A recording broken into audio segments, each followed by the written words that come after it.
ఇప్పుడు జగన్ కూడా సినిమా డైలాగులు కొడుతున్నాడు కదా, రప్ప రప్ప అని. జగన్ కొట్టారా? జగన్ అన్నాడా? జగన్ అనలా, ఏమో తెలిసి తెలియకుండా మాట్లాడు జర్నలిస్ట్.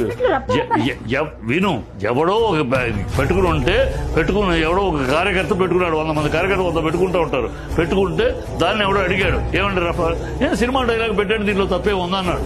తన అనలా. అదే పవన్ కళ్యాణ్ ఏమన్నాడు, మెడ పిసికి ఒంటి చేత్తో, తర్వాత మాట ఒంటి చేత్తో మెడ పిసికి కాళ్ళ తొక్కి నార తీస్తా, తోలు తీస్తా అన్నాడు అని తనే మాట్లాడాడు. మరి తర్వాత అదే మాట.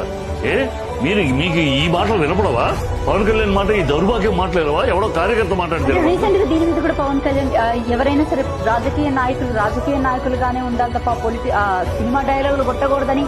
మరి తను ఎందుకు కొడుతున్నాడమ్మా? మీరు అడగరే పవన్ కళ్యాణ్. పవన్ కళ్యాణ్ అడగడానికి ఉత్సాహం ఏమన్నా భయమా? వాడు మాట్లాడిన మాటలు అడగండి. పవన్ కళ్యాణ్ ఎలా మాట్లాడి, మెడ ఒంటి చేత్తో మెడ పెసికి కాళ్ళ తొక్కి నార తీస్తా, తోలు తీస్తా అన్నాడు. ఇదే ఉప ముఖ్యమంత్రివా, రౌడీవా? ఆ మాటలు అడగండి. ఉప ముఖ్యమంత్రిగా నువ్వు ఆ చైర్లో కూర్చొని ఎలా మాట్లాడతారని నీ మాటలు అడగండి. అడగరే మీ జర్నలిస్టులు? ఎందుకు అడగండి? ఆయనతో ఫోటో దిగటం గొప్ప జర్నలిస్టులు, లేకపోతే మీరు ఆయన ఫ్యాన్సా? ప్రధానికి జగన్ అన్నాడు కదా అని. జగన్ అయిపోయింది, సంవత్సరం అయిపోయింది, కూర్చోబెట్టారు.